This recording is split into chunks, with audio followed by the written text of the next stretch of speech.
Hi! Welcome, fun girls, to another episode. This one's a little different because I am not at home. I am currently away filming a project. If you don't know, I act, so I'm in the middle of that, and you gotta do what you gotta do. Things still have to get done for Fun Girl Podcast, so here we are. And I thought I want to talk about this because my birthday just passed like 2 weeks ago. Last year, I made an episode about my birthday, and it was good. I liked it. But I'm also in a different phase of my life. I feel like I might do a birthday episode every year, given that the podcast will be not in an off season during the time that my birthday is here. I just turned 22, and this year was a stressful birthday. I want to talk about 22 things I've learned by the time I have now reached the age of 22. So we will get into that. Let me just get more comfy. As you can see here, I've got my laptop, my notes, my script for the project that I'm doing, and I have The Office playing on TV. So turn that down, and let's get into it. So now that we're comfy a little and we've got this setup going from the room, I want to get into it. I was saying my birthday was a little bit stressful. Leading up to the birthday, I had a lot of personal things going on in my life, and I feel like it's the same thing every year. It's kind of like when Christmas comes or some other major holiday. I feel like you're always at your worst financially or like mentally sometimes. It's just like, it sucks. It was so frustrating. And bruh, I want to get into this. It is important for me to explain why this matters, why it's important to kind of like take a step back and look at your growth as you get older, because I know I'm not old. I'm still very young and still very much in my prime years, but there's a lot of doubt and gosh, I'm like struggling to find the words. There's a lot of doubt and angst that goes into being this age, being in your early 20s. You're still trying to figure yourself out, find your footing, and when occasions like my birthday come up, for example, and they don't go the way that I wish that they would, or I look at my circumstances as each year comes, it makes me a little sad. And I was just like, I need to make this list of some things that I've learned, and I thought I'd share that. So let's go, and I will just say to begin with, none of these are in any specific order. There is nothing I am prioritizing over anything else. One thing that I've learned as I've been on my journey to turning 22, I unfortunately don't get to take the same paths as others. Not everyone is the same, and I definitely have a more unique situation than most of the people that even I know. And so I've had to realize that though I want to do some of the same things as other people, or I wish that my life was as easy as some of the people that I see and know around me, I've just had to realize that I don't get to take the same paths as them, because this is my own life and these are the cards that I was dealt, and that just is what it is. I finally might get the relationship I've wanted, but I will be okay if I don't have it. And I say this because for years I used to be so lonely, and I used to want to be in a relationship so bad. So all of that was like important to me. But then, now that I've been in a relationship for 3 years at this point that I'm filming this, I can also say I love my boyfriend dearly, but I've had to do some personal work to be able to know that me as an individual, I will be okay if I'm not with this person forever, or if something changes. And you don't have to anticipate that, but you can acknowledge that it's a possibility, and that if that became a reality, that you'll be fine. This one is a big one for me because I hate change, but growth requires change.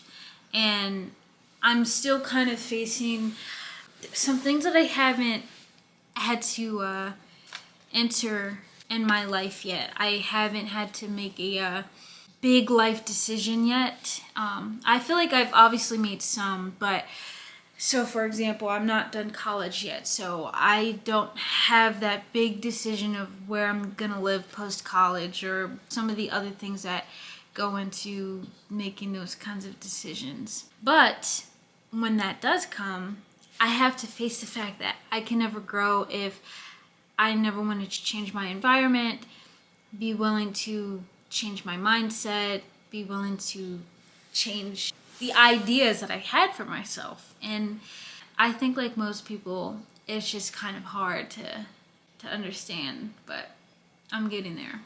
It's okay to miss memories, but not the person.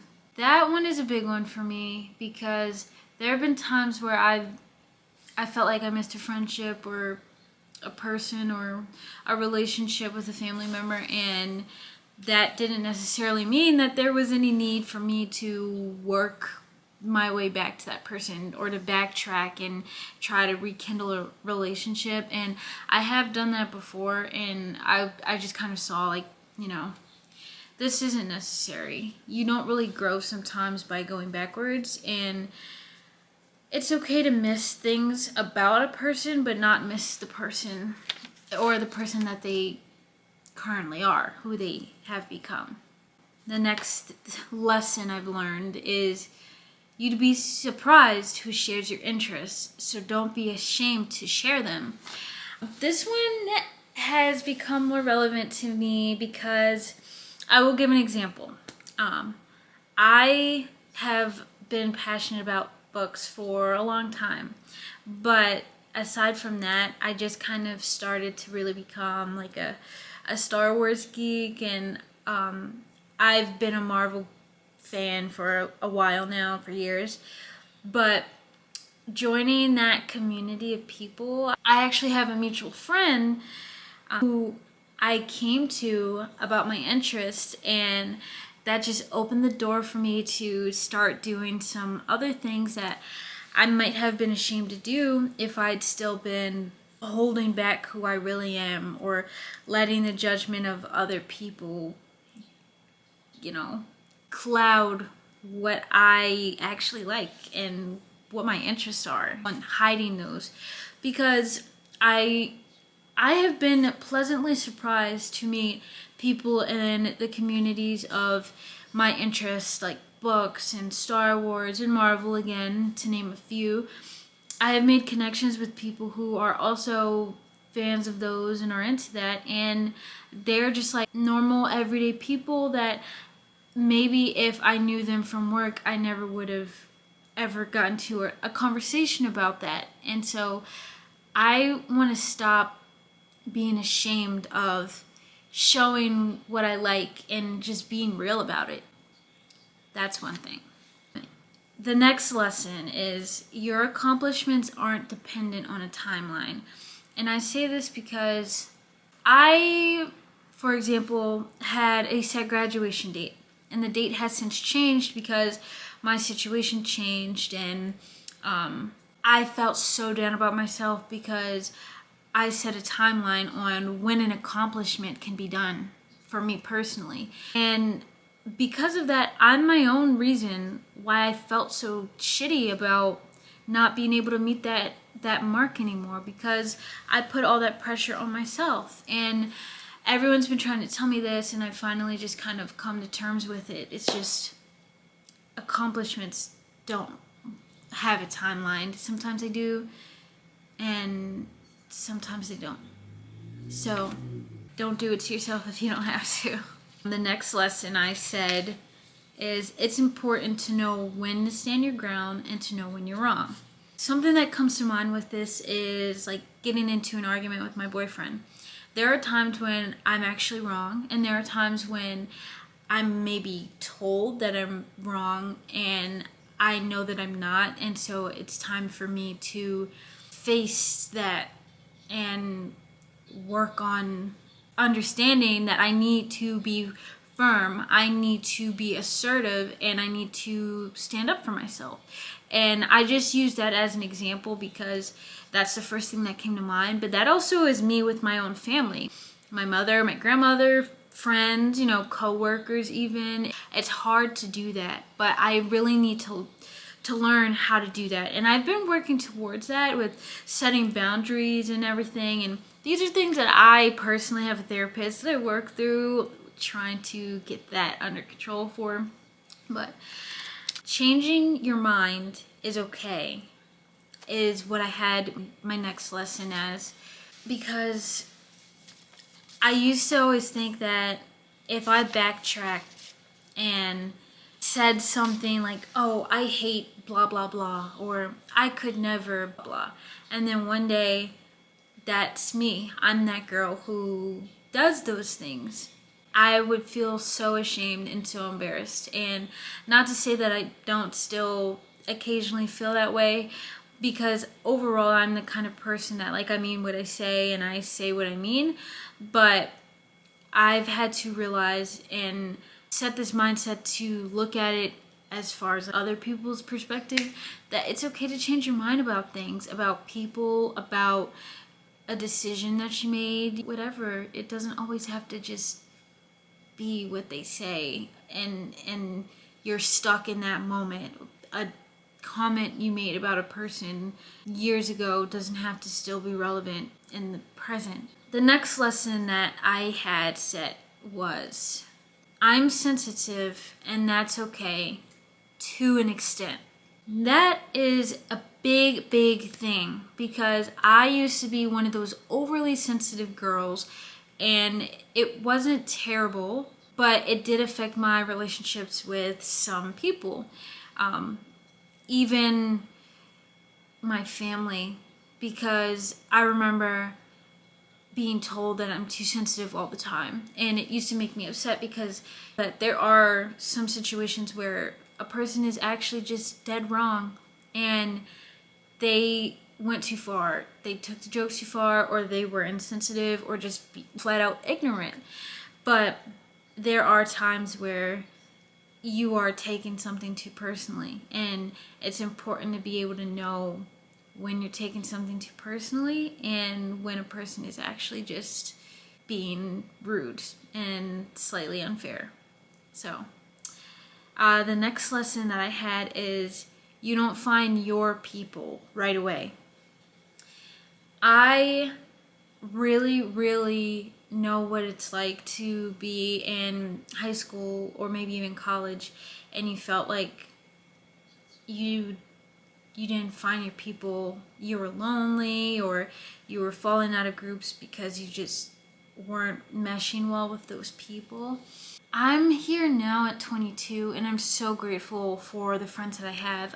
I have a good group of friends, and if I think back to me at 17 years old when I was in a transitional period and I felt so lonely and everything, I would have never imagined that some of my closest friends now would be in my life, partly because I hadn't met them yet. And so that's a big thing. It's definitely important to not give up, to not think it's the end of the world just because you don't get along with your school classmates or whatever. It doesn't mean that there aren't people for you out there somewhere. And I met most of my good friends from work or from other situations, it's okay. You'll find them, and there are ways to find good, genuine friends. But trust, it also is important to make the right decisions when you're picking people to be with. Sorry, I got an important message. So, moving on, the next message that I have is your feelings are valid, but so are other people's. And this is kind of like if you're in that headspace where you would either think, like, when you're upset, that you are the only one who needs to speak. You are the only one whose opinion matters. You're the only one who has issues and needs to be apologized to. You need to, like, step outside of yourself more.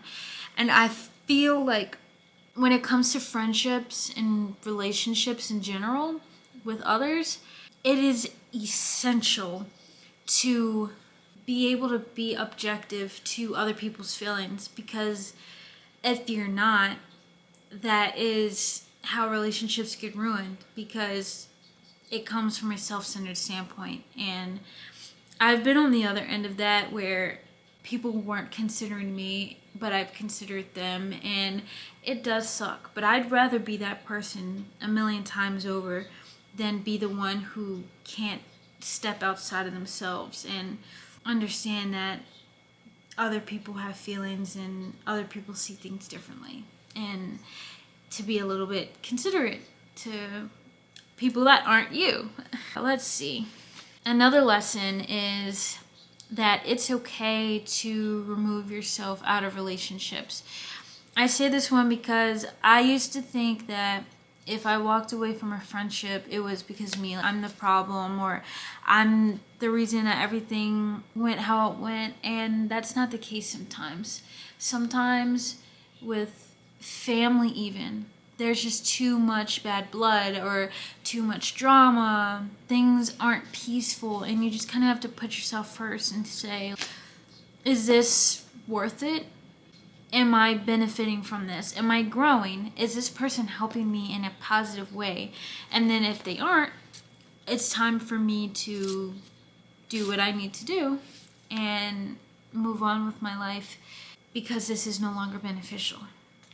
So, let's see. When you're hurt, you hurt others. This is 100% definitely my own problem. I used to be this way where when I was upset, I would want to make other people feel the way that I felt. I would do the silent treatment. I'd do it by, like, saying mean things, or, taking my anger out on, like, my boyfriend just because I can and I don't think he's going anywhere. And that's not fair. It's not fair. It's not right. That's not how you treat people. And the sooner that you realize that that's the kind of person that you are, or those are the things that you do, the sooner you have to hold yourself accountable and stop that behavior, because not everyone will deal with that. It's not acceptable, and it's just awful.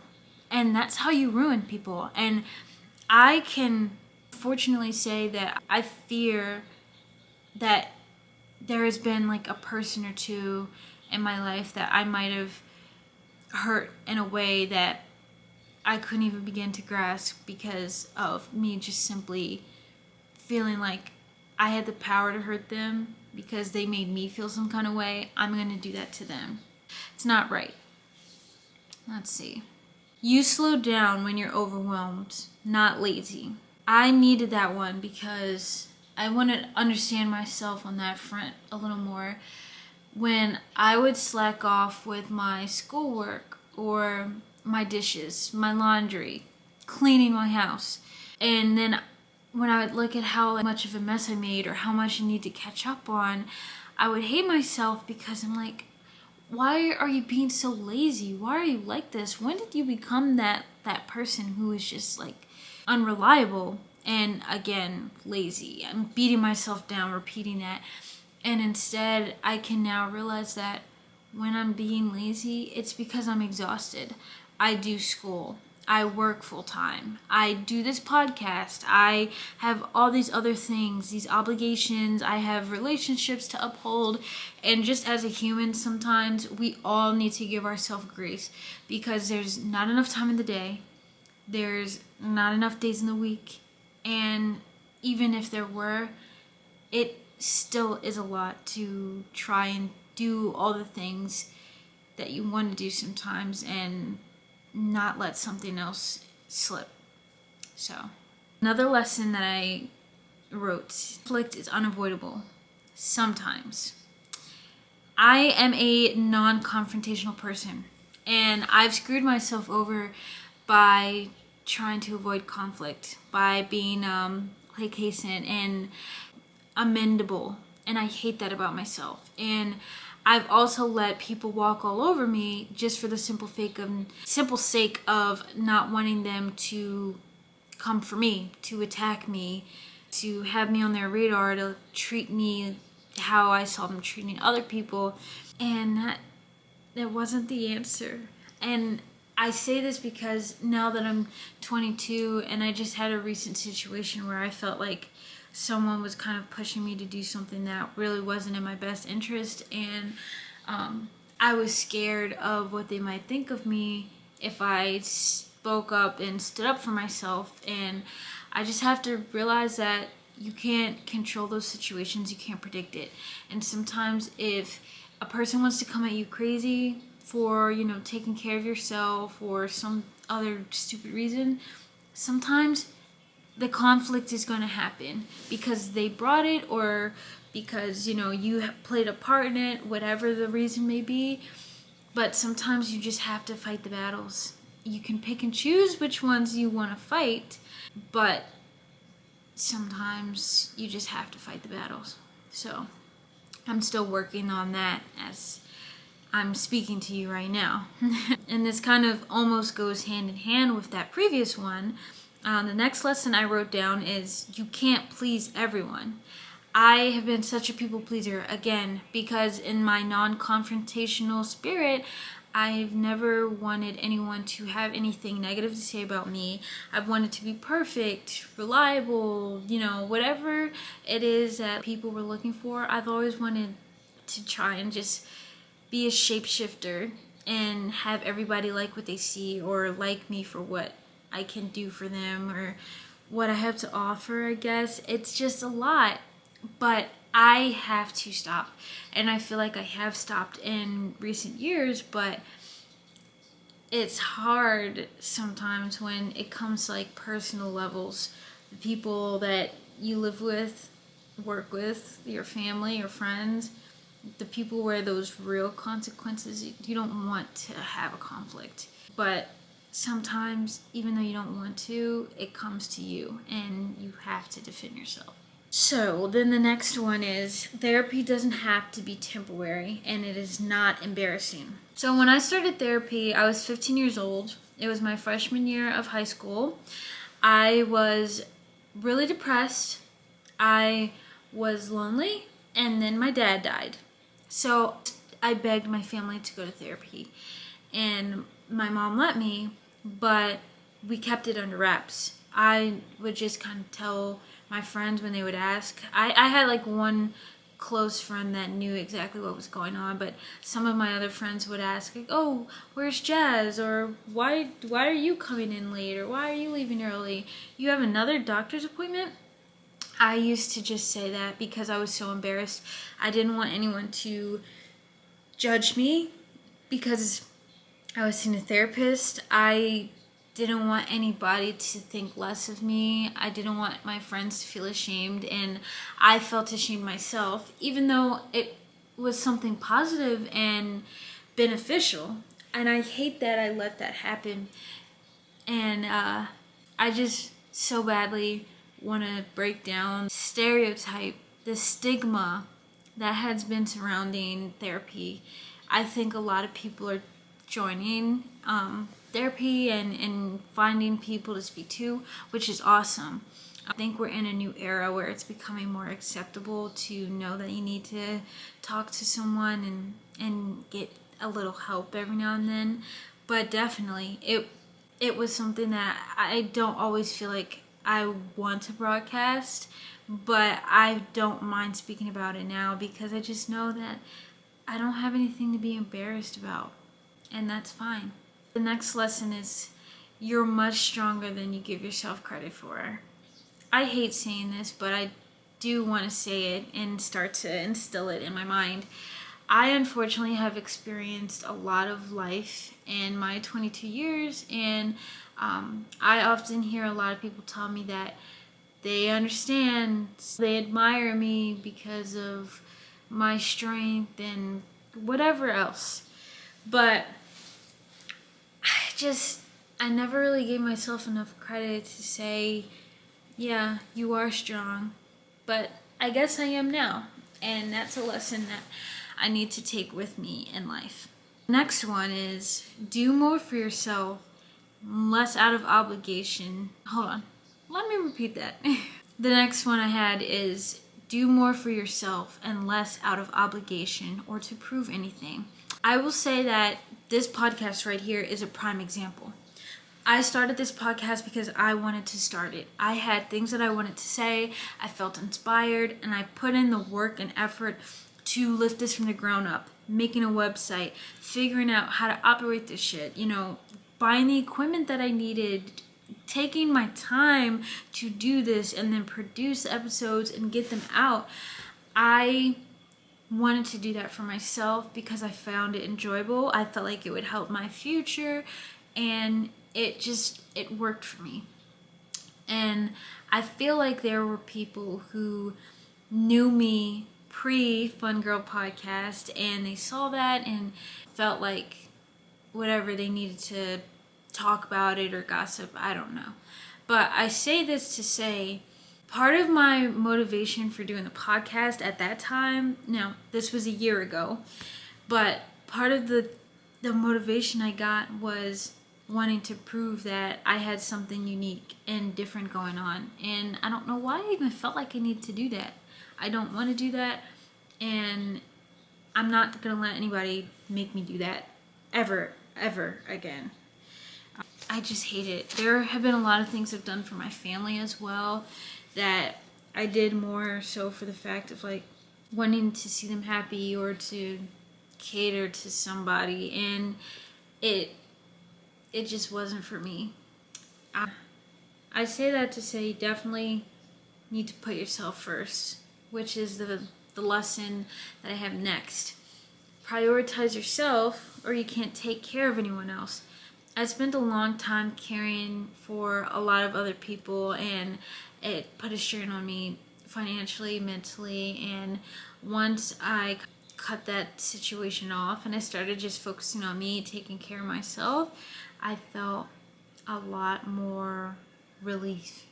And it's just definitely something that you need to carry with you in life, because as parents, and I don't want to speak too much on this because I'm not a parent myself, but as parents and other people in our lives might say, their job is to take care of everyone else, but all of our jobs are to take care of ourselves. That way we can be in a position to help others. And it's just a lot. I am trying to finish this out here. Number 21, lesson that I've learned so far. It's okay to like who you like and not who you don't. Not everyone deserves a chance. You don't have to like people because of someone else liking them, or you don't have to like them. If you have a valid reason to not like someone, don't be forced into explaining why. Don't be forced to give in and try to fix a relationship or make a new relationship with someone just for some stupid reason. It is what it is. If I don't have an interest in being friends with you just because we share a friendship with so-and-so, or you used to know this person and I currently know them, it doesn't mean anything. Not all the time. And I think I felt that pressure before. I just felt like when I was with other friends and their friends would pop up, I felt this pressure to like be nice and to acclimate them and whatever. Maybe we turn into a group or something. No, it's okay to just not like someone. And definitely if you have the reason, and sometimes you just don't need a reason. Not everyone has to like you, and you don't have to like everyone. And it is what it is. The final lesson that I would say I've considered and learned / learning in my 22 years is that you have to do what you have to do. And I'll put that in a different phrase. Sometimes you have to do something you don't want to do in order to get things done. And I'll leave that there because I'm not too ready to get into that one. But these are the lessons that I have brought to the table to discuss following my 22nd birthday. I'm so glad if you listen to this whole thing. I am so excited for what we have to come. We have more guests featuring. We previously had Nellie, the host of the Daily Dose podcast, and we have more coming up, and more of me coming as well. So I hope you guys enjoy, and thank you if you stuck around to hear all this.